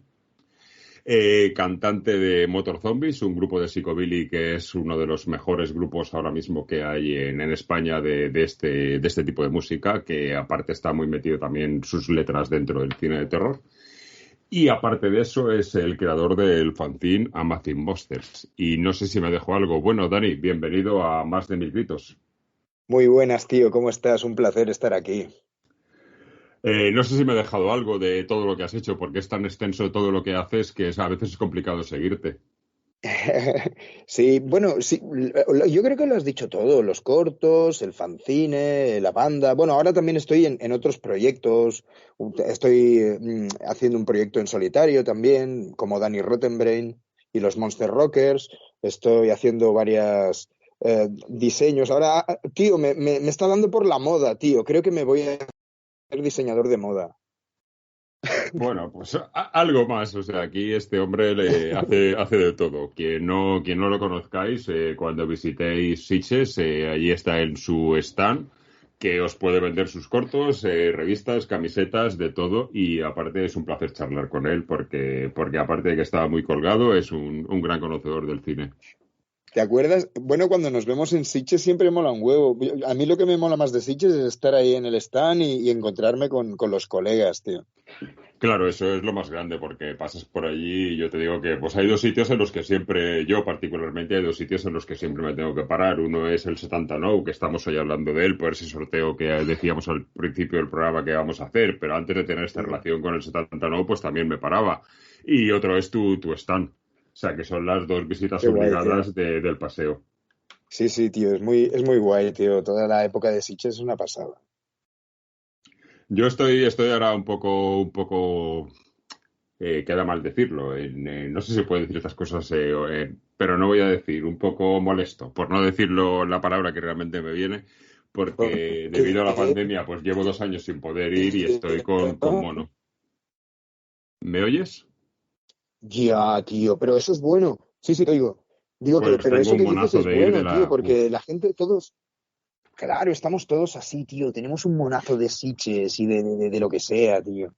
La peña es más fiestera ahora, post pandemia. Es la post-fiesta. Sí. Pues bueno, Dani, vamos a ir a hablar de tu trabajo y bueno, a nuestros oyentes decirle que cuando empezábamos el programa hemos hecho un corte a mitad de... Siempre sabéis que hacemos un pequeño corte y presentamos, pero hoy ha sido un poquito más largo, hemos hecho que Dani nos espere un poquito porque decíamos al principio hablando con Diego, nuestro primer invitado del Bosque del Lobo, que íbamos a sortear esas películas que nos había regalado el 79 para todos vosotros y vosotras.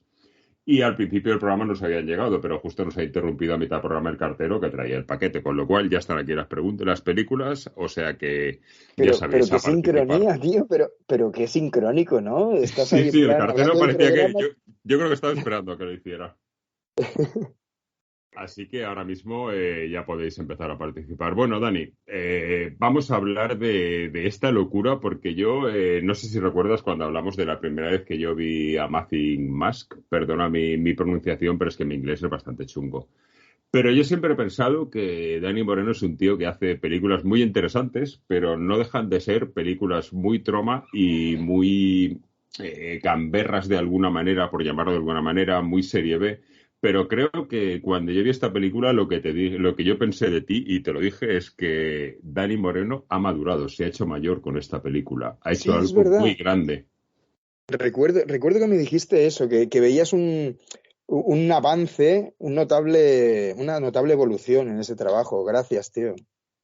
La verdad es que sí de hecho, fue trabajar con un equipo, muy buen equipo, y congeniar muchas cosas. Piensa que el croma era de la primera vez que trabajaba en cromas y claro, eso en mi cerebro era una locura porque cada personaje por separado, cada fondo por separado, habían personajes que tenían que coincidir, pero eran días diferentes de rodaje, por lo tanto tenía que, ¿sabes? Ahora lo llevo más por la mano, ahora lo hago ya instintivamente porque es mi modus operandi, mi manera de trabajar, pero en aquel momento era la primera vez que lo hacía y mi cabeza estaba a punto de estallar. Pero como tenía un equipo tan maravilloso, recuerdo esos días de rodaje de Amazing Mask tan maravillosos, tío. Era currar con gente súper maravillosa, tío. Es que no hay otra palabra, es que uso la misma porque es que es eso. Sí. Y fue una pasada, tío. Recuerdo que es un pasado que no voy a olvidar nunca, tío. Bueno, para nuestros oyentes y nuestros oyentes siempre recomiendo, que se me ha olvidado hacerlo, que este corto, ¿por qué hablamos de este precisamente? Aparte de porque nos gusta, porque está en abierto. Entonces, ¿dónde puede la gente, antes de que nosotros empecemos a rascar y a desgranarlo y a desvelar todo, verlo la gente? Bueno, en un sitio donde estoy muy orgulloso de que esté es en la plataforma Filmin. Porque en Filmin, además que tiene todo su ristra de extras y tiene... No sé, está bien tratado. Me encanta la plataforma de Filmin. Vale, pues en Filmin es un sitio que está, pero también está en YouTube, si no me equivoco, ¿no? En YouTube sí, si no lo quitaron, porque hubo un problema con una música, pero intenté restablecerlo, no sé cómo está el tema, Yo diría que sí que pero... está, ¿eh? Yo lo repasé hace unos días y está en los dos sitios. O sea que es el momento Perfecto. de que todos le deis a la pausa, Ah, qué veáis el guay. corto para que no os lo reventemos y luego volváis a retomar porque lo vamos a reventar, evidentemente, como hacemos Ojo, siempre con los spoilers, ¿no? cortos. Vamos a hacer spoilers, Vamos ¿no? a contar todo lo contable. El principio del corto, bueno, perdóname que le llame corto, pero es que es mi manera de hablar porque es que realmente Sí, sí. mediometraje me sale poco. Oh, El puedes principio, llamarle como quieras, porque en realidad no sabíamos ni nosotros lo que... sí, porque creo recordar que iba a ser una serie o algo así, pero bueno, el principio ya Exacto. es una macarrada pura con esa cancioncilla y acto seguido vemos a Manuela Velasco, que quizás esto es un homenaje a Rec. Sí, era nuestro homenaje y como, no sé, nos gustaba la idea de poner a Manuela Velasco y ponerla en plan, como en Rec, ¿no? Un poco, haciendo ese homenaje, que también nos recordaba a April O'Neil No sé, no, de Dani, no sé Tortugas lo que Ninja, me estás, acuerdo en el rodaje. no sé por qué se te acopla el ¿Qué? micro. Intenta no ¿Se te tocarlo acopla? porque se hace como un ruido que se te oye metálico. Ah, sí, debe ser, igual ¿ahora me oyes mejor? Ahora te digo perfecto.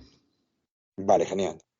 Pues, pues eso, tío, no sé, que el rodaje con Manuela Velasco fue una pasada también.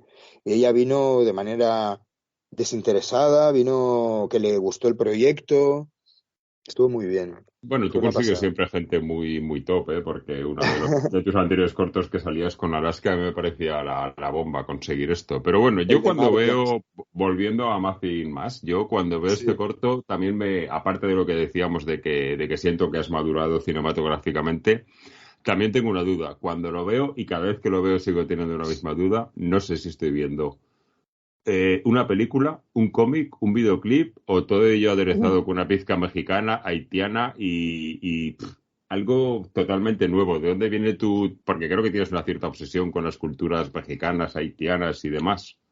Sí, sí, sí, me encanta la cultura mexicana y todo su folclore terrorífico, el cine mexicano de terror de la época dorada es maravilloso, las películas de luchadores mexicanos, es una pasada, lo adoro. Y además, no solo soy adicto a eso, soy adicto a mezclar cosas dispares y creo que parte de mi interés por la cultura monster es esa capacidad de que es que es infinito, porque puedes mezclarlo todo. Ahora, lo primero que me venga a la mente, los ninjas contra los marcianos. Mm. Vale, esa película sería una pasada. Cualquier cosa que mezcles es una nueva explosión creativa, es un campo fértil donde hacer entretenimiento súper loco. Sí, De pero luego hecho, hay que saber hacerlo. no, claro, eso también. No, no De, vale de- decir, voy a unir todo lo que se me ocurra. No, luego hay que saberlo, porque yo recuerdo hace claro, poco que seguro que conoces la película, no me acuerdo ahora el título que la estrenaron en Sitges hace 2 años, que era una mezcla entre tiburones zombies, o sea, los zombies eran los tiburones, zombies nazis y que además volaban y yo decía, esto ya es bueno seguro, o sea, no puede ser malo esto. Y al final no era bueno. Sí, sí, al final lo era, claro. Es que este tipo de Ah, basura es la vale. que son películas que yo siempre digo, son tan malas que son buenas. Exacto. Hombre, ahí también ahí hay un filón, porque hay productoras como ¿cuál era? La Asylum, ¿no? La Así, Asylum, que sí. es la que produce este tipo de cine, que ya saben que ahí hay un filón, saben que pueden hacer películas baratas que con el simple hecho de ser disparatadas van a triplicar los beneficios porque han invertido muy poco y con la simple viralidad de su tema, ¿no? Yo qué sé, los tiburones que vuelan, o tiburones zombies, o tiburones avión, ¿no? Había uno que era el tiburón... Tiburón exorcista. sí, sí, exacto, el tiburón exorcista. Hostia, tío, ¿cómo sabías que iba a decir ese? Porque es una Porque locura, ¿no? estamos en la misma, vemos la misma basura. Sí, sí. Sí, tío. Luego, volviendo a tu película, la presentación del villano Stan Pulpo con sus secuaces mafiosos es muy lo que decías tú del cine de los 70, incluso mexicano. Sí, exacto. Es que el cine mexicano, ya te digo, es súper imaginativo. Eh, es que fue una época dorada. Todo lo que los 60, los 70, el santo contra las mujeres vampiro, luego cuando empezaron, hostia, santo contra el hombre lobo, luego cuando empezó a salir el Mil Máscaras, toda esa... Todo eso es lo tuyo, todo eso es lo que a ti te da la vida, ¿no? Buah, me da la vida, tío. Y Unas luego sesiones también... de cine. Esas peleas que sacas en este corto, esas peleas también a mí me llevan mucho a la serie de Batman de televisión, que yo tengo que decir que no siendo un fan de Batman, porque nunca me han atrevido los cómics de Batman, de hecho me aburren, creo que esto es lo mejor de Batman que se ha hecho. Pueden hacer las películas que quieran, pero esta serie es lo mejor de Batman que se ha hecho y que se hará. Es que yo no sé por qué no han tirado un poco por el Batman de los 60 para darle gracia. Supongo que porque ahora está más de moda el rollo Nolan, que es más realista. Pero bueno, el Schumacher lo intentó, ¿no? Con Batman Forever y Batman y Robin era un poco la serie, pero sí, pero que tú en este corto vas por ese rollo, ¿no? Es también lo que te mola. Es que básicamente Amazing Mask y Little Boy son Batman y Robin. Y están en su Batcueva, y tienen su Batmóvil, y tienen su Batcóptero. Sí, es que es lo mismo, la base es la misma. Pero es que incluso en las películas de la época mexicanas de luchadores también lo hacían eso, o sea, eran... Sí, era ese mismo caldo de cultivo, o sea, que quizás más que tú te bases en el Batman que te basas, igual es que ellos se han pasado también en el cine. Exacto. En el cine mexicano se basaron. Claro, tío, es que la imaginación es que es amor, y el amor al fin y al cabo el amor y la imaginación son uno, es una unidad. Es una unidad y cuando tocas esa unidad, pues es como algo que sabemos todos. Y cuando algo te gusta es porque estás viendo algo que en realidad simultáneamente ya tenías en tu interior. Ya sé que esto es un poco místico, pero cuando tomé ácido en mi adolescencia, descubrí que hay una red. El arte es una red, es como una información que subyace encima de nuestras cabezas, ¿sabes? Es como... Y todo el arte procede del mismo sitio, por eso no somos nosotros que creamos las cosas, vamos a ese sitio y de ahí recogemos cosas. ¿Sabes lo que quiero decir? Sí, sé lo que quieres decir. Lo había oído muchas veces, este tipo de... nunca relacionado con los ácidos, vamos a correr un velo sobre eso, pero sí sobre el mundo místico y sobre otro tipo de cosas más... Pero exacto, sí que lo había oído. Claro, por eso a veces hay influencias parecidas o cosas así, porque bebemos de esas influencias y lo tenemos ahí. Lo tenemos, sí. Y una consulta, porque ahora me has dicho, yo sabes que voy tomando notas de cuando veo los trabajos, bueno, lo saben todos los que nos oyen, de los que vamos a hablar, y tengo aquí una cosa anotada que me llama mucho la atención por lo que he dicho, que igual no te vas a dedicar a la moda. Una consulta, tío, o sea, en tu web vendes fanzines, DVDs, camisetas. ¿Vamos a poder comprar algún día la chupa de Amazing? Oh, sería genial, ¿eh? Porque yo la quiero. Oye, que la pongo a la venta, tío. Yo la quiero, o sea, yo veo esa chaqueta y digo, ya no es que me mole el corto, es que yo quiero ser Amazing para tener esa chupa, no por otra cosa. Para llevar esa chupa de llamas, ¿no? Sí, esa chupa de llamas, ya sabes que, como me conoces, sabes que soy un poquito macarra en ese tipo de cosas y un poco rocker y esa chupa la ves y dices, o sea, esa chupa me daría a mí la vida. Aunque también me costaría el divorcio, ¿eh? Mi mujer me diría, yo contigo no salgo por la calle por eso. Le daría vergüenza. Con tus colegas. No, hombre, que irías muy elegante con esa chupa, tío. Además tiene ese bagaje, ha estado en un rodaje de cine español. Bueno, de vídeo, porque no era cine, pero... Bueno, todo es cine. Al fin y al cabo, el cine de ese tipo también es cine. Porque ¿dónde está la línea de lo que es cine y lo que no es cine? Todo lo que sea arte y tenga un guión es cine, al fin y al cabo. Sí, se le llama cine, es verdad. Yo más que nada me refería al formato, pero era una broma absurda. No, pero sí, lo he entendido.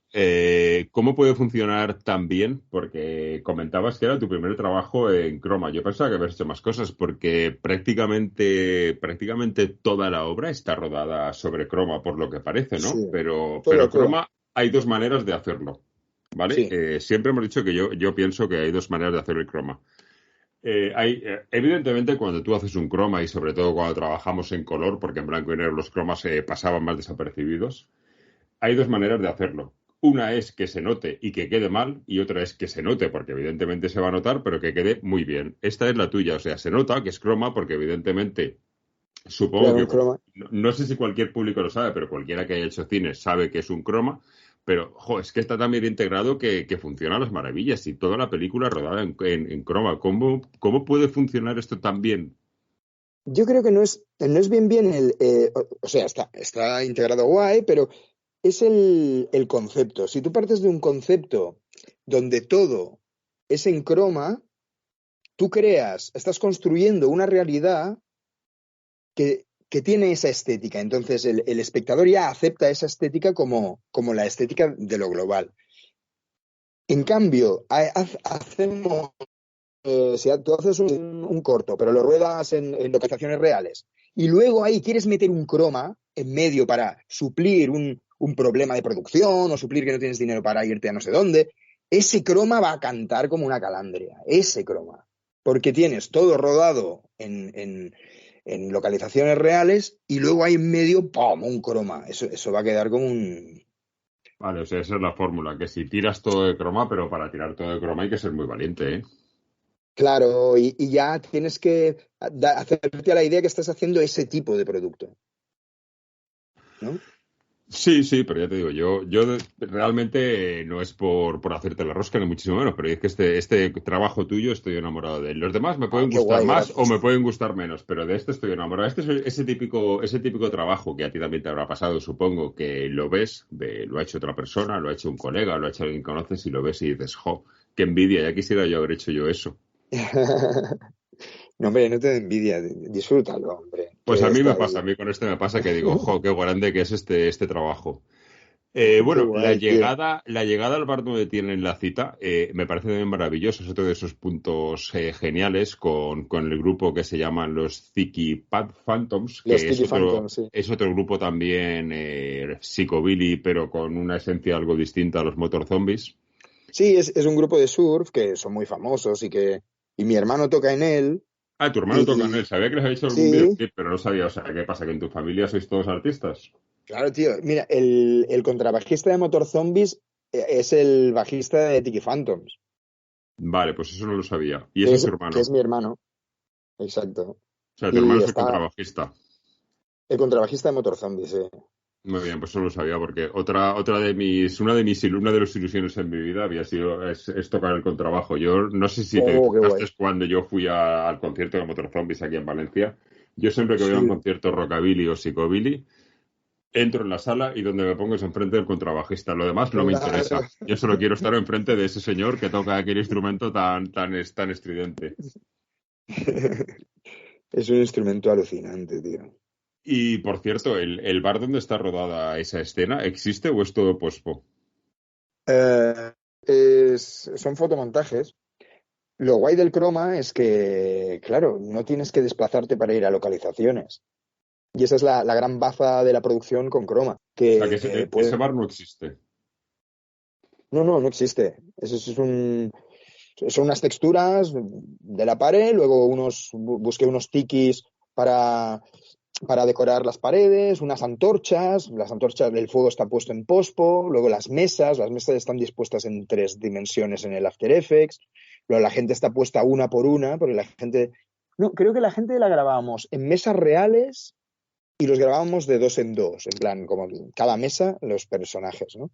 Uh-huh. Pero el bar luego está compuesto mesa por mesa, y luego el camarero, cuando pasa, pues, y hace ese movimiento de cámara, en realidad, si te fijas, el camarero andando así como en plan moonwalker, ¿sabes? No está caminando. Claro, ahí lo que nos faltaba eran las típicas, pues las cintas esas de correr, ¿no? De los gimnasios, pintada de verde, para ponerla ahí, pero no teníamos tantos recursos. Bueno, pues por este bar, ¿sabes por qué te pregunto? Te pregunto porque este bar, o sea, yo estaba convencido que existía y que era una especie de cadena o algo así, aunque sé que veo que todo el corto está rodado en croma, pero es que en Valencia existe un bar que es como ese. Ah, qué guay, tío. O sea, con ese tipo de decoración, tal cual, una La bar zumería, y tiki. que esos tikis son los vasos en los que tú te bebes los zumos. O sea, yo lo vi y dije, pues hay uno igual en Barcelona. Sí, sí, sí. A ver, claro, sí que es cierto que esos bares existen, pero concretamente el de la película no. Pero sí que es cierto que hay todo un... Está el... ¿Cómo es? Hostia, ahora no me acuerdo del nombre, pero bueno, da igual, que sí, que está... Que es un concepto de bar que existe y es muy popular y fue muy popular en los años 70, pero Mm. los que han sobrevivido pues son muy míticos ya, ¿no? Sí, sí, es todo mítico en esta cinta. Y luego también la escena del bar me parece maravillosa por esa unión de la gente fumando, el alcohol. Es todo como Sí, retomarte a una época que ya no existe porque ya no se pueden hacer esas sí, cosas en los bares. Y yo me es verdad. preguntaba que insistes mucho en esta escena, en enseñarlos a los clientes que no son parte importante del guión. Entonces mi pregunta es... ¿son gente sin más o son gente que realmente es famosa en Barcelona por cualquier cosa o por teatro, porque sean Eh, periodistas? no, no mucho, pero sí que entre los clientes está el Mr. Yao, por ejemplo, que es muy mítico, también tiene un podcast de Jaume's Club. Está Jordi Romero, que es el de Ocipiunto Producciones, tú lo conocerás también Sí. por Zona de Caza, etcétera. Y hay algunos guiños por ahí. Pero el hecho de que enseñe a los personajes que hay en el bar es porque luego en la lucha todos los personajes entran en acción un poco, ¿no? Hay uno que le cortan una mano, luego hay otro que le cogen el champán y Amazing Mask pilla el hielo del champán para poner la mano amputada adentro y otro también se pone a vomitar, el Jordi Romero se pone a vomitar. Hay varias acciones, por eso presento los personajes primero para que tengamos un poco de... Sí, que es un para poco que no nos la venga de unión de nuevo. las dos cosas, que sí que son Exacto, algunos famosetes, pero también es por luego presentarlos para que van a tener una exacto, parte importante. exacto. Sí, Y sí. luego de esto tenemos una pelea en la morgue que también es técnicamente perfecta. En todo momento los decorados sobre los que transcurre todo son muy buenos. Y aquí es unido al fuego, es algo que dices, ¡buah! Esto bien podía ser esta escena bien podía ser un videoclip de Motor Zombies. Sí, sí, sí, la verdad es que sí. Todo es muy videoclip de Motor Zombies en lo que hago, tío. Sí, pero aquí en esta escena es algo que yo lo veo y Sí, digo, sí, total. sí, es que podían estar ahí los Motor Zombies perfectamente. Y Sí. el trabajo de esos escenarios y la colocación de la acción sobre ellos, supongo que es algo más complicado, quizás, cuando hay tanta acción sobre trabajar sobre croma, o es indistinto que haya muchísima acción a que no la haya. Hombre, siempre un plano contra plano es más sencillo y más barato, pero cuando hay acción, aparte de los efectos, se suma la dificultad, sí que es cierto. Pero sobre todo porque o sea, tienes varios elementos que se suman, ¿no? Que es, Sí. primero, los efectos especiales, que hay que diferenciar cuáles efectos especiales van a ser efectos especiales prácticos, es decir, manos amputadas o algo cercenado en lo que bombear sangre, y cuál de esos efectos, cómo se van esos efectos a montar luego en pospo, cuál va a ser la postproducción que va a necesitar ese efecto, por un lado, ¿no? Y luego, por la sencilla razón que en las escenas de acción el montaje es más picado, son más rápido, es más Mm. rápido, pero no es un montaje de una cámara que pilla y pum y hace movimientos de cámara. Tú ese montaje picado lo que haces es hacer planos de mucha menos duración, pero tú tienes que componer igualmente esos planos. Es decir, es como multiplicar la faena, porque tienes que hacer planos muy cortitos, pero todos tienen su composición. O sea, tienen su fondo, tienen su movimiento de cámara en postproducción. O sea, es una complicación exponencial, ¿sabes? Y, y Bueno, en pues realidad, aquí, dime. sí. No, y en realidad, claro, el plano contra plano es lo que te sale más, porque tú pones el fondo, puedes alargar el plano a razón del diálogo, ¿no? Mm. Y pum, plano contra plano. Eso es más sencillo. Pero Bueno, las de acción tiene que ser a tope. Pues aquí tenéis todos nuestros oyentes y nuestras oyentes otra de esas maravillosas cosas que tiene a veces más de 1000 gritos. Una masterclass gratuita de Dani Moreno sobre cómo hacer una película sobre croma. Y esto es gratis. Masterclass de croma. Me estás dando una idea, tío. Deberías de hacerlo, ¿eh? Deberías de hacer hacerlo. Cursos de croma. Sí, hacer se cursos podría. de croma, porque eso es algo que muy poca gente es capaz de dominar como tú lo dominas. Sí, pero tendría que hacer cursos de croma de guerrilla serie Z. Porque... Claro, pero si es que eso es lo que mola. O sea, el cine serie Z es el que mola y el cine de guerrilla. Lo que mola es salir con una cámara y empezar a lo loco. Sí, tío. Luego también cuentas con actores magníficos y para mí, ya te digo, desde aquí, desde otra ciudad, que solo son conocidos el alcalde, el comisario y pocos más, pero cómo es trabajar con gente con tantísimo talento, como que ya te digo que es que esta gente con la que tú te ruedas en este trabajo, a mí me parece que están fuera de todo. Hablamos de que es una serie B, con todo el respeto hacia la serie B que le tenemos a ambos, tanto tú como yo, pero los actores están muy lejos de la serie B, o sea, son actores masterclass todos. Sí, brutal, son unos actores alucinantes. Estuvo el Jaume Bordoy, que es un clásico también de las películas de los cortos de David Muñoz.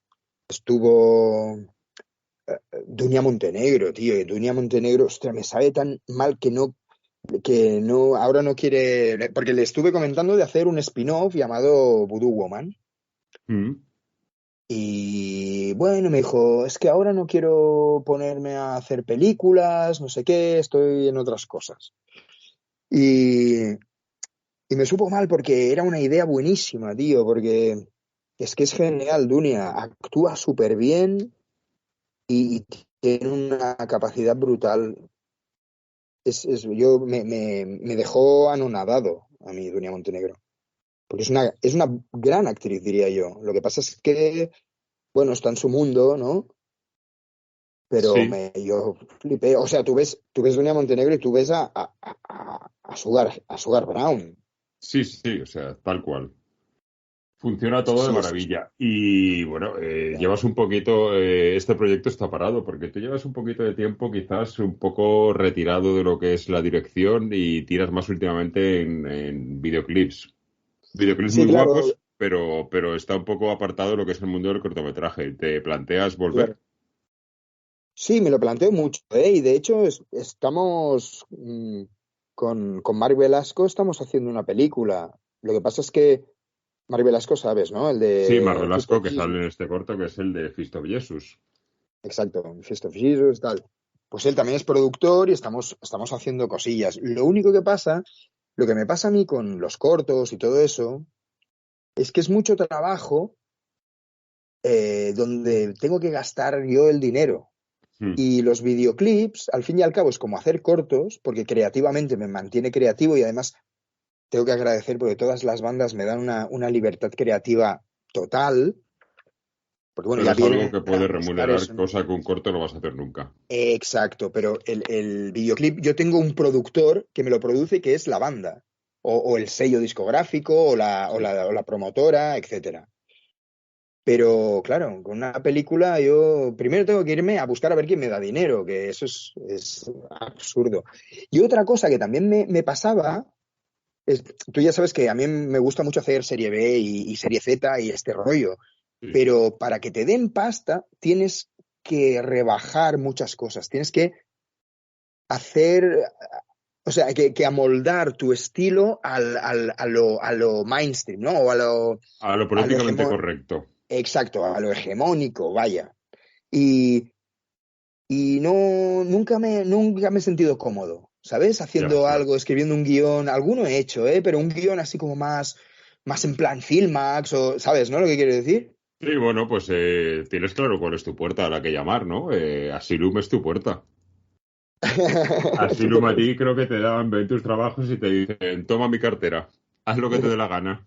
No, hace años estuvimos hablando con Troma. En Troma sí que yo con Kaufman he hablado bastante y es muy majo y él siempre me ha dicho que le encantan mis trabajos y que, mira, estoy un poco fardando de que a Kaufman le gustan mis pelis, ¿no? Pero... Bueno, pero es que cojones, si es verdad, no estás faltando, lo estás contando simplemente. Claro, puedo decirlo. Pues entonces, Lo que pasa es que, claro, él buscaba largometrajes y yo largometrajes no tengo, la verdad. ¿Y el que estás Porque, trabajando con Mar Velasco es tuyo, dirigido por ti o no? sí, estábamos haciendo de Brutal Doctor, que se está alargando bastante porque, claro, lo hacemos cuando podemos. Han habido épocas que hemos estado mucho más activos con el rodaje, pues que es una película, es una locura, tío. Es que me he planteado ahí una locura. Y lo que hay que hacer es un poco, hay que hacer locuras, pero que no te cuesten la vida, ¿sabes? Ya, sí, está Estoy claro. haciendo ahí Rodar es muy complicado. es que es el puto acorazado Potemkin es que es un slasher posapocalíptico y claro, hay pues unos punkis que van a una fábrica abandonada, luego hay unos mutantes y hay un psicópata, ¿no? Que es un tío con máscara de gas que está ahí y luego está el Marc Velasco que va a buscar una especie de droga dentro de la fábrica. Bueno, a mí ya me lo has vendido, ¿eh? A mí Es me parece ya personajes, maravilloso. 1000 batallas. Gracias, tío. A mí me Hay parece 1000 batallas. maravilloso Yo eso. espero que pronto podamos. Con Y ganas de bueno, verla, desde luego. y con la banda sonora de Defcon 2, además. O sea que ya ahí eso es maravilloso. Que Eso tenemos es canciones maravilloso, todo. sí. Y luego, oye, otra cosa, porque nos Sí, hemos ido a tu trabajo actual, lo que estás, que me parece muy bien, pero hay una cosa que sí, quería poner como punto final a lo que es hablar de lo que es el trabajo de Amazon Max. sí. Al loro lo que te voy a decir, ¿eh? Y menos mal que no te tengo aquí delante de mí, que estamos hablando por Skype, porque igual me pegas.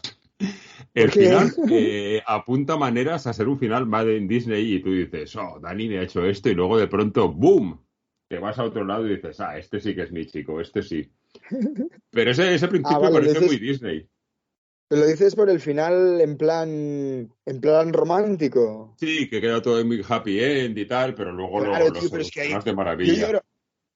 ¿Sabes que cuando veo Amazing Mask sigo llorando en la escena de cuando Sugar Brown se cae por el precipicio y se queda sin brazo?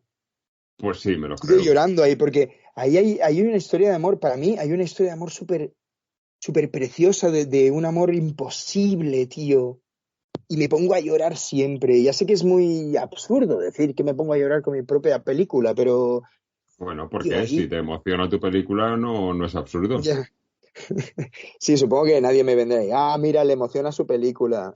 Que No, va, eso es normal. O sea, bueno, a mí también me pasa con muchas películas. No me ha pasado nunca con un corto mío, pero me pasa con muchas películas de las que nadie llora y yo digo, pues a mí me emociona esta película. Pero bueno, es sí, algo tío. normal. Aunque seamos rockabilis y hagamos cine de terror, somos personas Exacto, humanas, exacto, tío. que es compatible. Pues bueno, Dani, no sé si te queda algo más que nos quieras contar de lo que es Amazing Mask. No sé, así en frío, no sé. Porque creo que Pues la que hemos fue. desgranado bien y has hablado de lo maravillosa que te parece y de lo enamorado que estoy yo de ella, con lo cual creo que la gente va a querer verla. También podéis comprarla en DVD, poneros en contacto con la productora de Dani y comprarla si la queréis tener en DVD Sí. en O vuestro, en podéis vuestra verla en posesión filming. o verla en filming. Y bueno, y ese proyecto que estabas hablando, espero que cuando lo tengas estrenado, pues aquí estaremos para hacerle una reseña o lo que haga falta en el blog. Genial.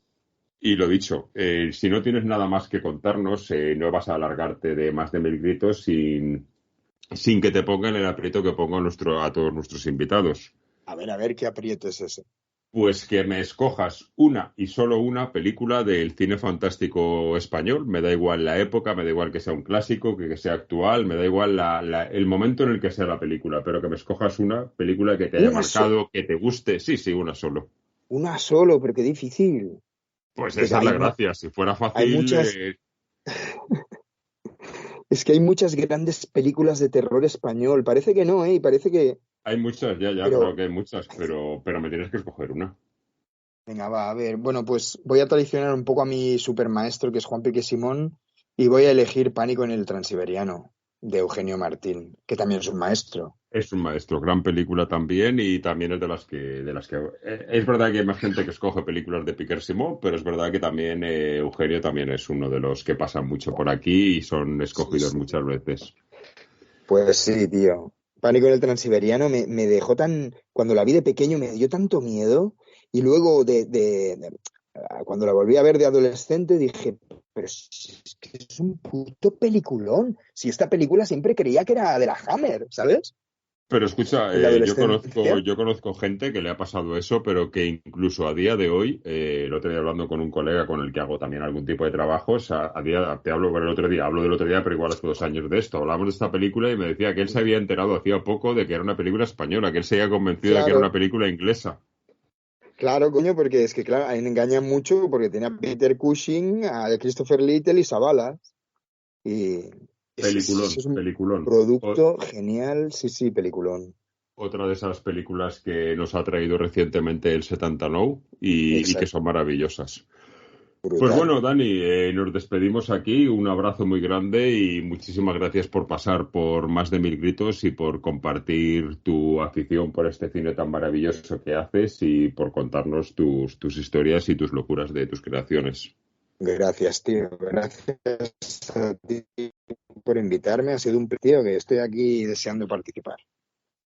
Pues nada, y a nuestros oyentes, pues simplemente los despedirlos diciéndoles que, bueno, que esto es todo. Seguiremos en breve con otro programa y recordar que tenéis ese sorteo de 2 Blu-rays y 3 DVDs del Bosque del Lobo y que tenéis que mandarnos un mail, ser seguidores del programa y ser seguidores o del Facebook o del Instagram del 79, ya que son quienes nos han regalado esto, porque yo os las va a mandar Más de 1000 gritos, pero nos las ha regalado la productora del 79, con lo cual en nada serán vuestras. Pues nada, hasta el siguiente programa a todos y todas. Un abrazo y seguir con Más de 1000 gritos.